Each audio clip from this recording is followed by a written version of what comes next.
section, third part on Al-Fard, inshallah, single one. We were following from the flashes, the 30th flash, fourth section, Al-Fard. So the whole chapter is kind of tafsir on Bismillah ar-Rahman ar-Rahim, Qul huwallahu ahad, on this verse. This week, inshallah, again, we have Colin Hojam with us, Colin Turner from Durham, and brother Mustafa Polat from Turkey will be, inshallah, joining us. And we also welcome participation from our volunteers. Also, the participant can just give feedback or reflections on the chat part, inshallah.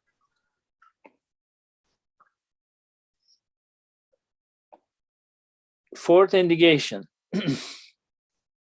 In addition to being clearly as the sun, the greatest manifestation of the name single, Al-Fard, is so reasonable as to be necessary and can be accepted with infinite ease. Numerous proofs demonstrating that the association of partners with Allah, the opposite and opponent of that manifestation, is infinitely difficult and infinitely far from reason. Indeed, impossible and precluded, have been explained in the various parts of the Risale-i Nur. For the present, referring the details of the points of those proofs to those treatises, we shall here expound only 3 points. So before going on the first chapter, I want to underline a couple of statements in this first paragraph. So we are talking about infinite ease. So as we know, as far as I understand, I will inshallah ask to Colin Hojam and Mustafa for their contribution on this. So we know that in our creed, there's no similar, resemble, equal, rival of Allah subhanahu wa ta'ala. But in our journey to understand Allah subhanahu wa ta'ala, we just have our trusted devices to compare from what we observe, what we experience in the life. So most of the time we go with that, and we may end up sometimes with some wrong comparisons, because for example, we believe in one creator, but now there is this huge universe, uncountable creatures. So comparing from our own capacities, I believe we sometimes have difficulty to comprehend how just single one is dealing with all of these things. I guess in this section we will be talking a little bit on this, and how come we can, make this comparison, or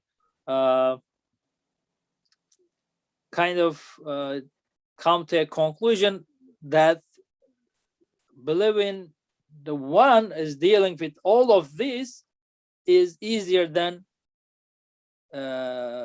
believing in multiple forces or facts or agencies. And on the other side, we talk about, let me read this again, numerous proofs and demonstrating that the association of partners with Allah, the opposite and opponent of that manifestation, is infinitely difficult and infinitely far from reason. Indeed, impossible and precluded. So we believe in one God, but also we believe that he's present at every second, at every instance, everywhere in the universe. So he did not leave us alone. And any other agent, any other thing that we give credit, any other thing that we appreciated besides God is kind of a shirk, a partner in his side, and this is against Tawheed, and it is impossible and indeed against the reason. So we also want to be sure about this fact while reading this section. Inshallah, today we will be try to reflect on this. Any contribution, Colin Hocam or Mustafa, at this point, or I'll just try to read the first section, inshallah. Maybe read the first section? Yes. Bismillah. The first, we have demonstrated with certain proofs briefly at the end of the 10th and 29th verse, and in detail at the end of the 20th letter, that in relation to the power of the single and unique one, the creation of the greatest thing is as easy as the smallest. To the power of the single and unique one, the creation of the greatest thing is as easy as the smallest. It administers a large tree as comfortably as a small fruit. Whereas if referred to numerous causes, each fruit becomes as difficult and expensive as a tree, and a flower as difficult and troublesome as the spring. Yes, if the equipment of an army is made on the orders of a single commander in a single factory, it is as easy as making the equipment of a single soldier. Whereas if the equipment of all the soldiers is made in different factories, and the army's administration passes from a single officer to many, then each soldier will require factories to the number of the army's soldiers. In just the same way, if everything is ascribed to the single and unique one, the innumerable members of an entire species become as easy as a single member. While if attributed to causes, each becomes as difficult as the whole species. Yes, both unity and singleness come about through everything being connected with the one of unity and through reliance on him. Yes, both unity and singleness come about through everything being connected with the one of unity and through reliance on him. So we are here talking about the wahda and fardiyya.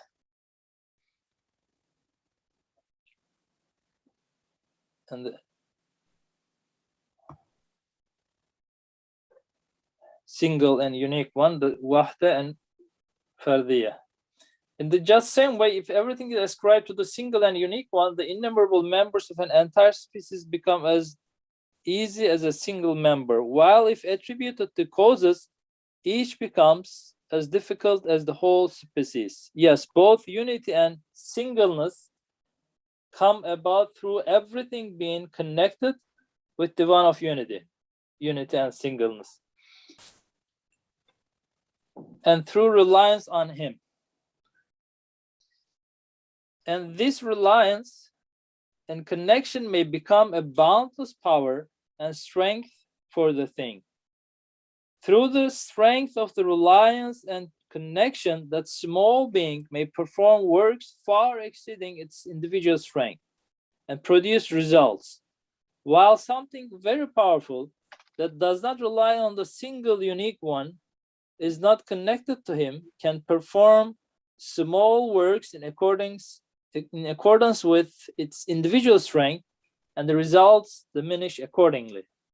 For example, a strong, bold man who is not a regular soldier is compelled to carry his own ammunition and provisions himself, and so can hold out only temporarily against 10 enemies. For his individual strength is limited. But a soldier who, by belonging to the army, is connected to and relies on the commander-in-chief, is not compelled to carry his own sources of strength and provisions. His connection and reliance become an inexhaustible strength for him, like a treasury. Through the strength of his connection, he may capture a field marshal of the defeated enemy army together with thousands of others. That is to say, in divine unity and divine singleness, through the strength of connection, an ant may defeat a pharaoh, and a fly defeat a Nemrud, a microbe a tyrant, and a seed as tiny as a chickpea may bear on its shoulders a pine tree as majestic as a mountain. Yes, a commander-in-chief may send an army to the assistance of one soldier and assemble an army behind the soldier so that he has the moral support of the army behind him, and through that strength may perform great works in the commander's name. Similarly, since the eternal monarch is single and one, he has no need of any sword. If to suppose that he did have need, he will send all things to the assistance of everything and assemble the army of the universe behind one thing. And everything could rely on a strength as great as the universe and in the face of everything. All things, to suppose that he did have the need, could become like a single commander's strength. If there were no divine singleness, everything would lose all this strength and become as nothing. The results too would dwindle to nothing. Thus, the appearance of these truly wondrous works out of most significant, unimportant things, which we all the time observe with our eyes, self-evidently demonstrates divine singleness and divine oneness. Maybe we could stop there, Baikar, perhaps, yes, because it seems to be going on. There's only a little bit, but that divine singleness and divine oneness, something came to my mind. If sure, he starts off this whole fourth section by talking about the ease with which one thing is, or one being is able to create the whole of the universe. And he says it's as clear as the sun. And Ustad Nursi often uses the sun as a kind of an emblem of unity. And if I can use a sun example, if the sun is shining on billions of drops of water or billions of pieces of different sized glass, it shines on all of those pieces of glass and all of those drops of water equally. And we can see in each of those pieces of glass, in accordance with their size and dimensions, we can see a tiny miniature sun, which is the reflection of the one sun. Now, the sun is shining on everything equally. So whether the piece of glass is large or small, it makes no difference to the sun because the sun is shining anyway.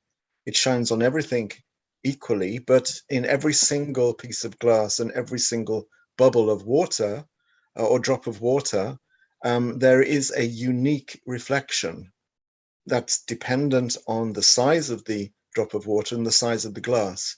So the sun, the little sun that you see inside that piece of glass will be bigger or smaller in accordance with the size of the glass. Now, if we were to say, well, let's take the sun out of the equation and let's imagine that every single one of those billions of pieces of glass had to create its own tiny little sun in order to give itself heat and light. Remember, what the sun is doing is giving heat and light to everything. Now, if there were no sun to do this, every one of those billions of pieces of glass would have to somehow create its own tiny little sun, which would be able then to give it the heat and light that it needs. And that means that there would have to be billions of suns. And this is just completely precluded. It's absurd. The notion, anyway, that a drop of water can create a sun in itself, or that a piece of glass can create a miniature in order to sustain itself with heat and light. This is crazy. It would be impossible for, even one of those pieces of glass to create such a sun. Therefore, Ustad Nursi says there is one sun. There is one sun, and this is an emblem of unity. In other words, there is one creator.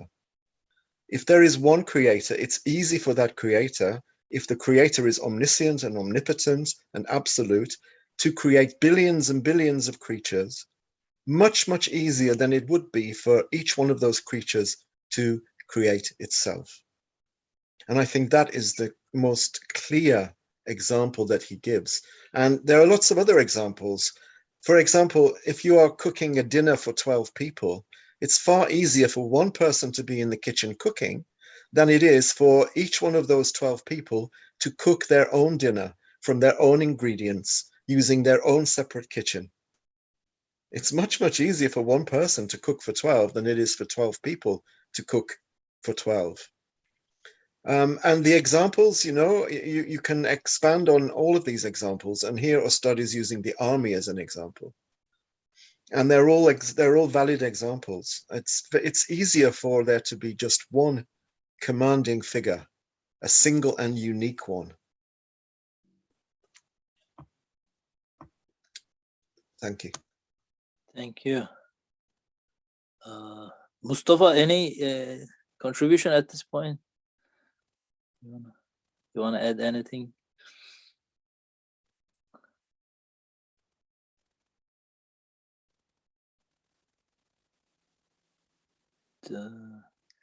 I don't hear you, but are you talking, or there might Yes, be a can problem? you hear me? Yes, we hear you now. So expanding upon the example of sun and the sunlight that reflects upon the pieces of glasses or the drops of water. When we look at the universe or even small creatures, we see a level of wisdom, complexity, art, and so many things that it's difficult to count.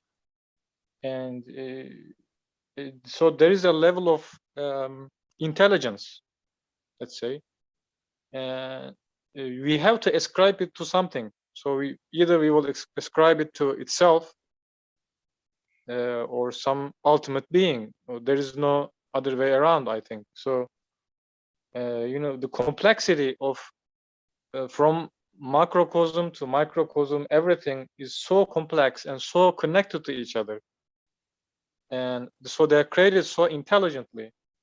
There is no way other than thinking of a central, a unique controller, that is God, Allah subhanahu wa ta'ala. Because the other way around, thinking of them, these small creatures, having some sort of intelligence or wisdom is much more absurd than any other idea. So, as Ustad and Kolin Hocam pointed out, it's much easier to see that, to understand that it's controlled, created, administered, artificially created, artistically created by Allah subhanahu wa ta'ala. That's one and the only and the unique one, I guess. So why do you think sometimes we think the other way around would be more logical, or maybe maybe we have difficulty to understand the oneness, or so is it because we just try to make sense out of our own experiences, but sometimes we make false comparison, I guess, right? That this is what I saw in my own experience. So of course the answer to all these questions about Allah subhanahu wa ta'ala is Allahu Akbar. He's above everything that we can imagine, that we can really define. But of course in the Quran we are encouraged to use our own observations and experiences to know him, to come closer to him, right? So while doing this, if we don't follow the guidance from Quran, I guess, do we think that, oh, I can only do this much, so how come all this multiplicity is, directed and, led, but just one single unique one? So is that the pit that we fall into, where we are having difficulty to understand? Because this section makes it so reasonable and so easy, having one creator is much easier than all the other multiplicity, overwhelming, you said complex, confusing, those uncountable multiplicity, putting them in together. And as we read from the very beginning of the section, they're working as one single body, intermingling within each other, like a perfect system, one single system. They're working just together. So this oneness and singleness makes much more sense. However, most of the time we just maybe overwhelmed by the multiplicity in the universe. I think you've hit on a good point here. It's not difficult to understand this truth. And the examples that we've given of the sun, and the example that Ustad gives of the army, and all of the other examples, it is absolutely, as he says, as clear as the sun. If you can use a modern example, if we want to update these examples, and for example, a car company such as Ford or some other company that produces 1 million vehicles, 1 million cars in a year, is it easier for one factory to produce 1 million cars, or would it be easier for 1 million people to build their own car? To build their own car using the materials that they have to source themselves. Would they be able to do that in a year, even? 1 million people? I mean, it's ridiculous. So these are things that are quite intuitive if we really think about it. But what militates against our acceptance, and I think you've sort of hit on it there, is that we are overwhelmed not only by multiplicity, but we're overwhelmed by the idea that there could be something which takes away our agency and our sovereignty. Because if we take these examples to their logical conclusion, the example of the sun means that the little tiny sun that we see in a shard of glass or in a bubble of water doesn't belong to that shard of glass. It doesn't belong to that bubble of water. It's a reflection. So we can say that that piece of glass has only a reflection, and the reflection is the reflection of the one singular sun. Now, if we extrapolate from that, and if we map that onto our own experience as human beings, the conclusion will be, if there is one singular being who creates, then what about my actions? Who's creating my actions? If it's not me, and if it's the creator creating my actions, I lose my agency. I lose my sovereignty. I lose my power. I lose my wisdom. I lose everything. It means I have nothing. It means I am poor and I am impoverished. And as human beings, we cannot countenance that possibility, that probability of having no power, having no wisdom, of being just a reflection. This is what stops us. This is what stops us from accepting that there is only one singular, unique creator, because it is a threat to our own sovereignty. Well, Allah Alam, but I think that's what stops us really. And you voiced it very appropriately. You said we're overwhelmed by multiplicity. We are deluded by multiplicity. We are blinded by multiplicity, maybe is another way of putting it. Wallahu alam. Yeah, I guess that's really true, Colin Hocam. We are actually also a piece of glass. There is a piece of glass inside us, ourselves. There's ana. That's another reflection of Allah, but we tend to forget it. We cover that with our own anania, our selfishness, and then when it gets darker, then we start losing to see the reflections in other glass pieces of glasses, so to speak, I guess.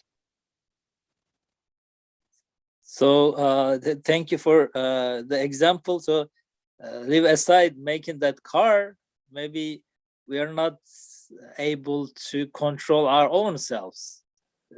But when we think we are also an agent, we are also the owner of that abilities, then now it's really hard to conclude about all the multiplicity and the uncountable other creatures in the universe. So darkness starts from our own selves then.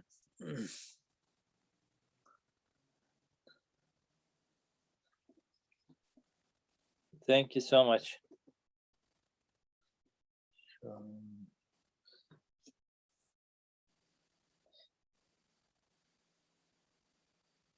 At the very end, there was one point that took my attention. I want to bring it back on the table, or just skip a couple of lines to just read it, if I can find it here.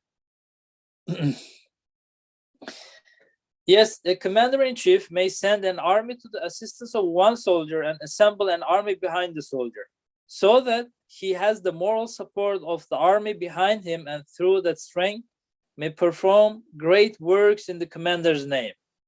So here I understand that the soldier is not the agent. It's the capacity, the power of the commander-in-chief, the whole army that holds it. But the work is just demonstrated by that soldier. Similarly, since the eternal monarch is single and one, he has no need of any sort.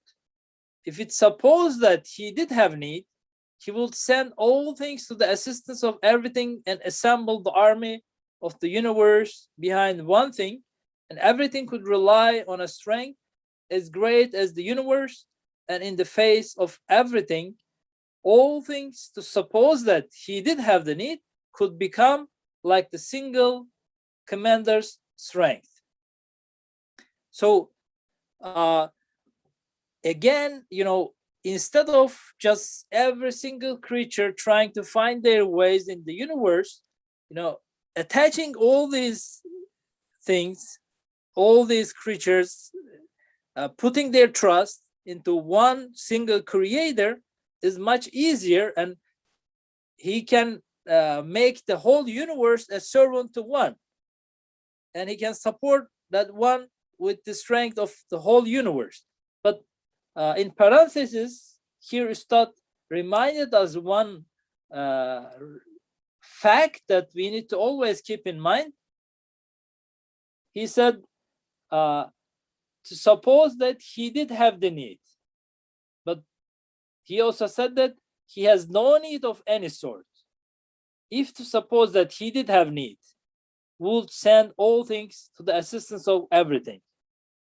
So giving all these things to one is the easiest way, is the most logical way. However, we need to keep in mind that also the means in between, or the things that looks like serving us, helping us, assisting us on the way, are just also means to his power, his knowledge, his authority. So this is all a given, trusted agency to all of us. So do you want to make a reflection on this, maybe in the realm of causes, the sphere of causes, Colin Hocam. So how should we make sense of out of this statement? Of the statement of, sorry, sending all things to the existence of one, to the assistance of one. Yes, but he also said that he has no need of any sort. If to suppose that he did have need, he would send all things to the assistant. So how do you understand that he has no need of any means in between? So again, I guess we are comparing from our own nafs and then try to generalize this to the creator in a way. Is that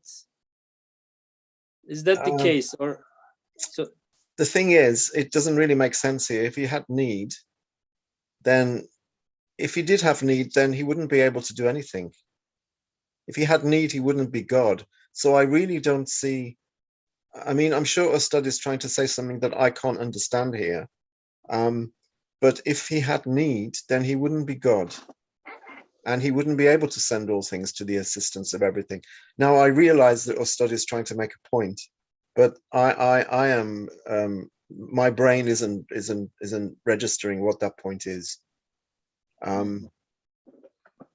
So it would, I think what he's saying is that if he had need, then we would need a strength as great as the whole of the universe. So there would still be, he's saying there would still be a universe, but if God was needy, there wouldn't be a universe. But okay, let's run with this thought experiment. If he had need, then he would task the whole of creation to go to the assistance of one being. So basically, it's saying that he would task the rest of the universe to do what he is doing as the absolute God, as the absolute creator. It's a thought experiment, but we know that he has no need, and that causes, if we want to talk about causes are a veil, as we keep saying. Causes are just occasions for the appearance of the divine names in the form of created beings. So we have to have recourse to causes. Causes are a filter, which allows us to actually see God's names, because without causes, we wouldn't be able to see God's names, because we are limited and he is absolute. So, when you look at, if you can't look at the sun directly, you need a filter to look at the sun. The sun doesn't need the filter, we need the filter. So that filter, in this particular context, is the causal world. Allah doesn't need causes to exist. We need them as human beings, because if we didn't have causes, we wouldn't be able to understand multiplicity. And if we couldn't understand multiplicity, we wouldn't be able to understand unity, basically. So I'm not sure whether I've answered your question, maybe in a very roundabout way. Thank you so much. That was great help. Mustafa, would you like to say a few words on this? Do you have anything to add?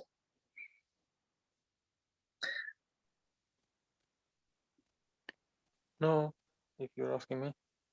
Okay. All right. I guess in the chapter about the Miraj, Ustad gives an example of a sultan who has velaya. So for sure, there's this, the hierarchy. So, but at every office, it is the sultan who has the authority, actually. So it is his directions, it is his orders that's applied.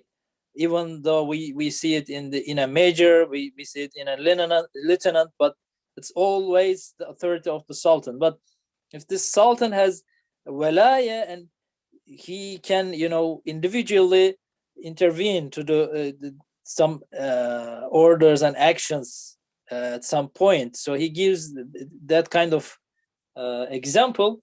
So kind of Allah subhanahu wa ta'ala, it doesn't really mean needs any of these in between, right? Even though sometimes we see that the multiplicity, the whole universe is running to our need, our questions they're answering all together. That we can see that they can't work all together just for one cause. It's all directed by one. So all of them also is directed by Allah subhanahu wa ta'ala, not just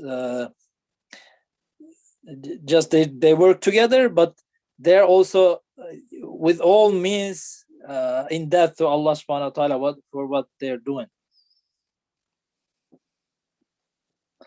As far as I can put it in words, I'm not sure. I think maybe what he means when he says that God has no need, but if he did, he would send all things to the assistance of everything. It's like the king. The king actually does have need because he can't be everywhere at once. You know, a physical human king, but the king does have sovereignty and can order the army to go there on his behalf. So, you know, because the king is sovereign, he's able to order that.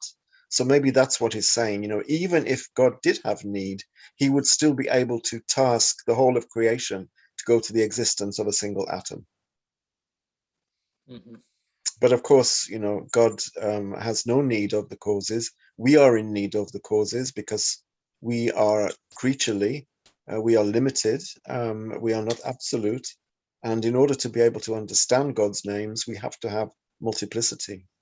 And so causes have to exist for us, for our sake. And of course, that is a double-edged sword for us, because if we get entangled in causes and we attribute power to causes, then we have a big problem. As I say, it's a double-edged sword. Causes are also there as veils to be torn apart, you know, so that we lift the veils and then we see, conceptually, we see the hand of power beneath all of the veils. And that is attaining belief. We attain belief by repudiating the causes and, you know, declaring that they have no power.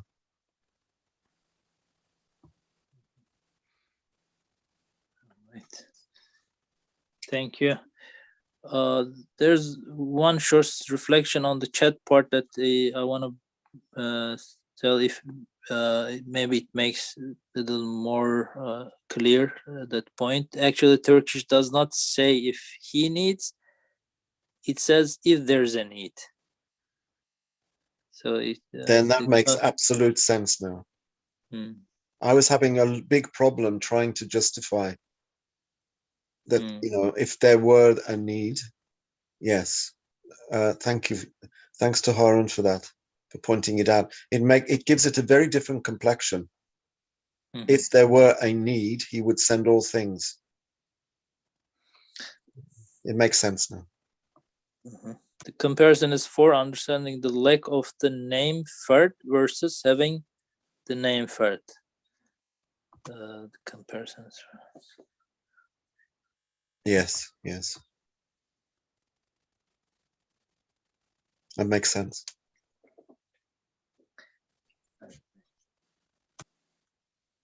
I want to continue. Yes, that's right.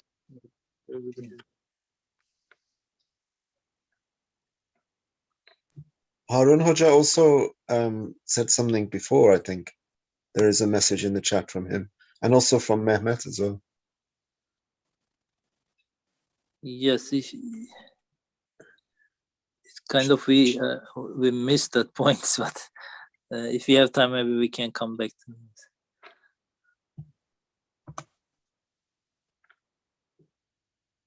it. Do you want to underline anything at that chat part, Konrajam?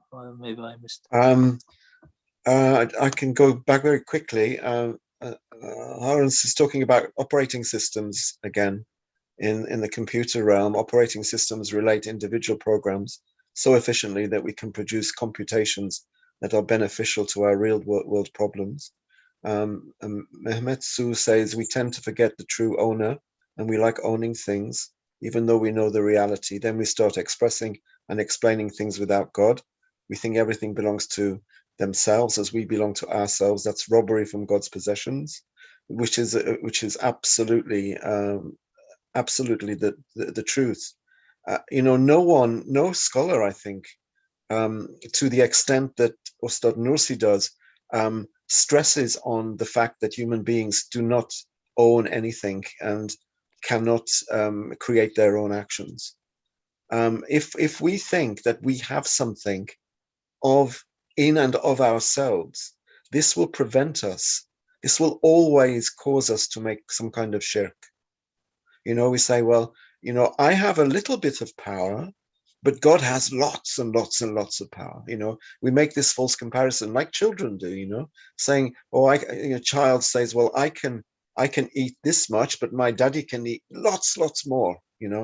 These very childish comparisons. I have a little bit of power, and God has lots of power. No, we have no power. We have absolutely no power. And yet we are still walking and talking and building houses and building airplanes and doing things, writing books. We're doing things, but we have no power. The moment that we think we have one single atom of power is the moment we start making shirk, and it's the moment we start to fall. So Nursi is very, very adamant that this point be understood. Because if you think that you have anything in and of yourself, you can never make tazkiyah. You will never be able to make tazkiyah. And if you do, you will think, I am polishing the gems that I already had, my gems. I'm making it more polished. I'm making my nafs more polished. In other words, I'm perfecting myself. This is what people say. I'm perfecting myself. If you really think, myself. Yeah, if you really think that you have attributes that you can perfect, this is the end, you've lost.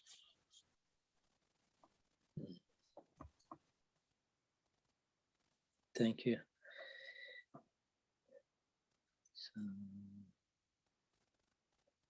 That's the start of every single mistake, I guess. Then everything owns itself, and where is God then? God of gaps. Until we have a point that we cannot explain. Okay, here you go. There's God, as if is that hidden? The God of the gaps, yeah.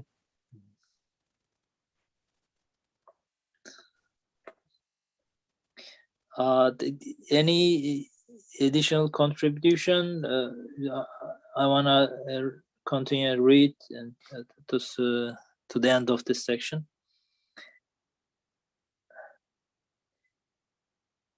If there were no divine singleness, everything will lose all the strength and become as nothing.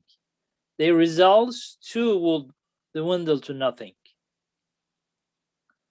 Thus, the appearance of these truly wondrous works out of most significant, unimportant things, which we all the time observe with our eyes, self-evidently demonstrates divine singleness and divine oneness. If it were not for them, the results, fruits, and works of everything would decrease to the substance and strength of each thing. They would be reduced to nothing. Nothing of the infinite abundance and infinite inexpensiveness of the extremely valuable things we see around us would remain. A melon or pomegranate that we now buy for a small sum would not be able to procure for a fortune. Yes, all the ease, all the abundance, all the inexpensiveness in the world arise from divine unity and testify to divine singleness. This is a very interesting experience, example that really surprises me each time that I come to. So brothers, put it in this context, I heard saying that, you know, we go and buy it from the market, right, for $1 or so, a piece of fruit. So is this the real price of that? Not at all, right? It's just the price of that shopkeeper carrying it from the farm to the market. Otherwise, to really pay for that fruit, I need to pay for the spinning of the sun, the working of the atmosphere, the seasons, everything, you know, the bees, I don't know, maybe even the worms under the earth. I should pay for the wage of all these things to pay for just that single piece of fruit. So like, it's impossible. Ustad just says we wouldn't be able to procure for a fortune. So if unless I give it to the one, accept it as a gift from the one, now that multiplicity wouldn't be able to offer me that single result, for sure.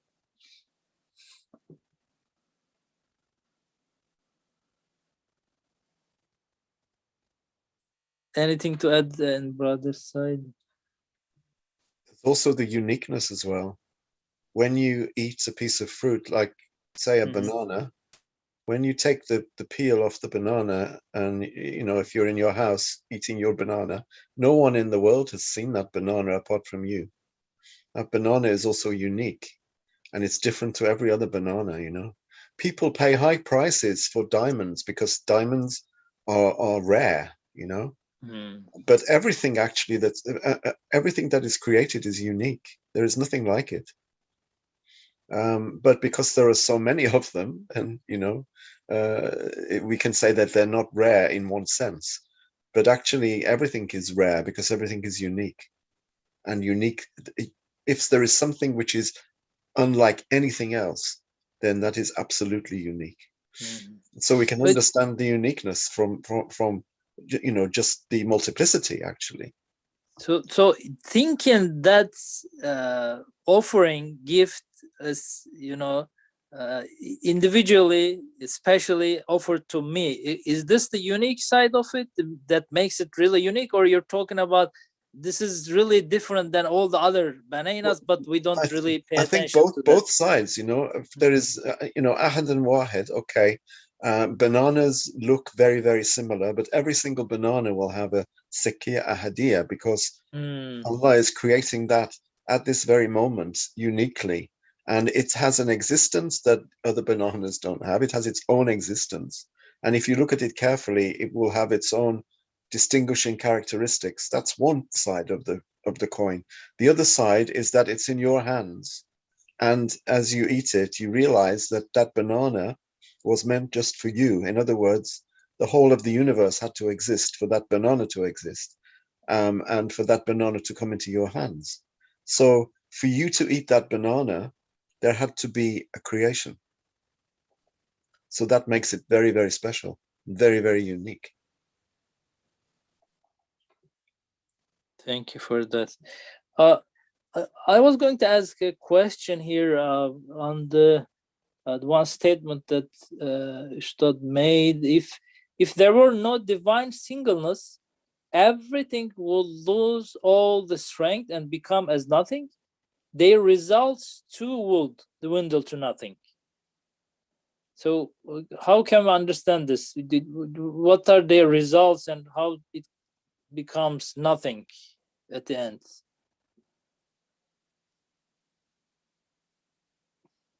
Any idea, any reflections on this statement? How do you understand that? Stoabi, do you have any idea on this?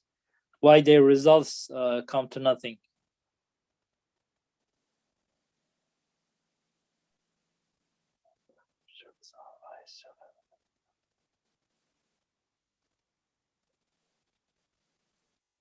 I wanna check the Turkish, but if I can find it. If I could suggest that if there were no sun, then the drop of water would only be able to do as much as any drop of water can do. It wouldn't be able to create a small sun in itself to give itself heat and light. So therefore, it would have to go without heat and light. So, it says the results, the fruits, and the works of everything would decrease to the substance and strength of each thing. What can a drop of water do in the absence of a sun? It can only do what a drop of water can do. And, whatever that is, that's all it would be able to do. In other words, virtually nothing.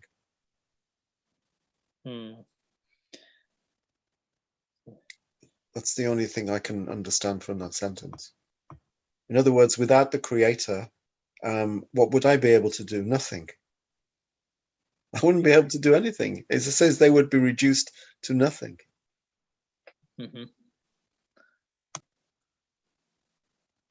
I guess the sentence it starts with "if it were not for them" is basically in Turkish version it's otherwise. Otherwise, meaning if we don't accept the previous paragraph, we have to look. If we look with the opposite approach, then meaning all thing refers to itself.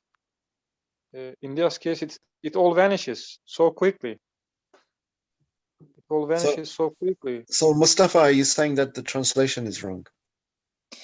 I guess it kind of confuses. If it were not for them, I agree. Yeah. Starting of the couple words that the beginning of the sentence. So them refers to, we assume that the divine singleness and divine oneness in the previous paragraph, right? Yes. I mean, it's not as clear as in Turkish. It just says otherwise. Yeah. Otherwise, yeah. Yeah, it's pretty much maybe the same thing, but I was a little bit confused because what them here refers to. Yeah. Thanks for pointing that out. Yeah, that needs to be. When this is retranslated, it needs to be sorted. So it says, yoksa her şeyin neticesi, meyvesi, eseri, right? Otherwise, everything's result, fruit, and the end product or the art of it would become nothing. So maybe this is the opinion of the translation, that the netija is being like, or the like result of it, or yeah. I think from the word "them," the translator is as Mustafa said, is pointing to divine singleness and divine oneness. But the problem is, it comes in a new paragraph, and it says, if it were not for them, the results, fruits, and works. It looks as though "them" means results, fruits, and works. Yes, that's what I was confused about. Yeah, that's how it could be. It could be confusing. So, yeah, Mustafa, thank you for pointing that out. Okay, thank you. All right.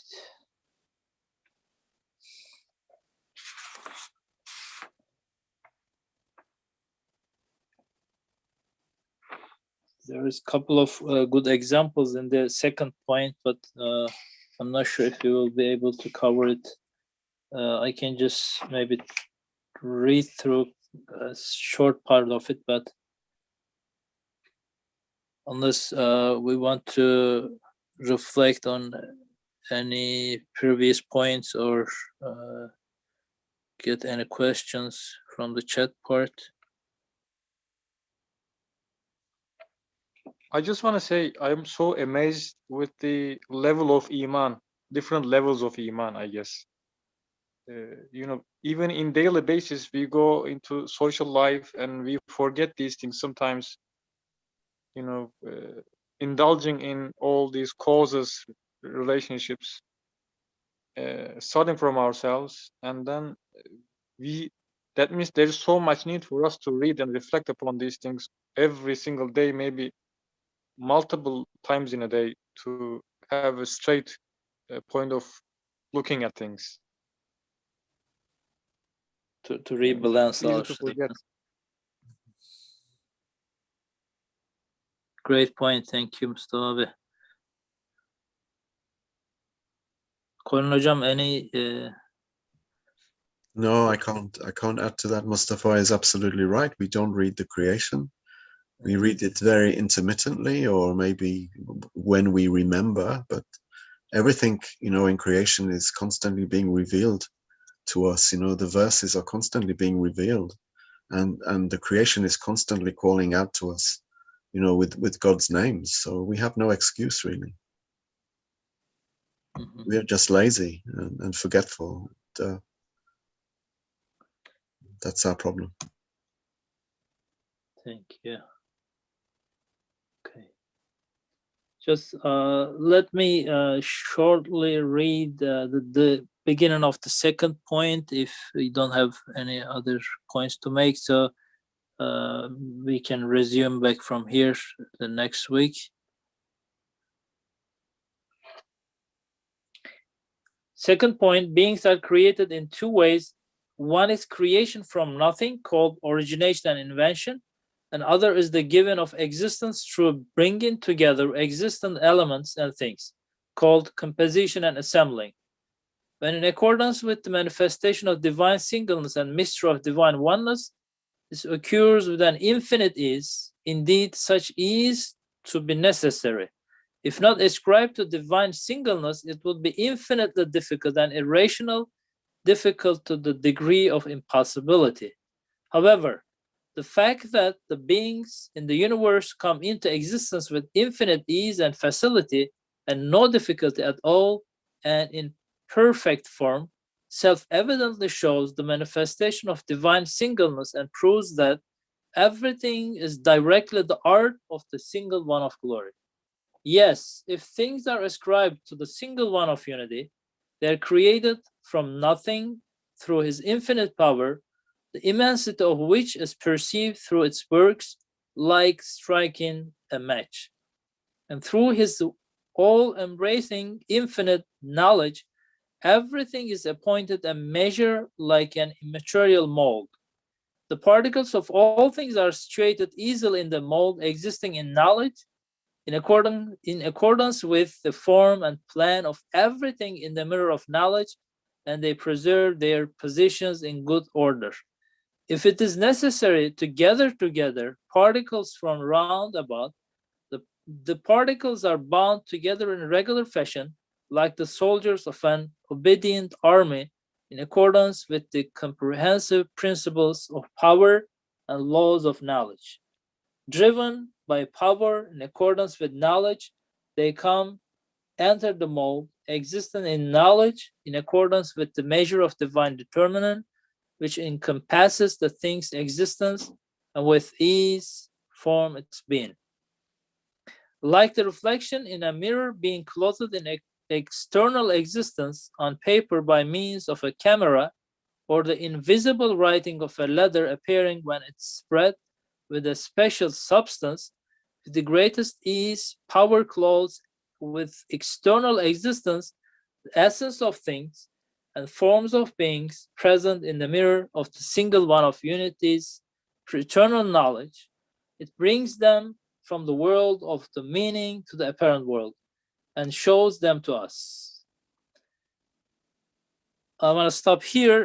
Inshallah, we can reflect on this part, continue to reflect on this part for the next week, if Allah wills, inshallah. Any conclusion point before we stop? No, not for me. Thank you. Jazakallah. Thank you for Yes, your thank you very reflection. much. Mustafa, you want to make a short dua, inshallah, the closing dua. Closing point. In English? Doesn't matter, it could be in any language. Let's go with the traditional way then, I guess. سبحانك لا علم لنا إلا ما علمتنا إنك أنت العليم الحكيم وآخر دعوانا الحمد لله رب العالمين. الفاتحة. اللهم صل على سيدنا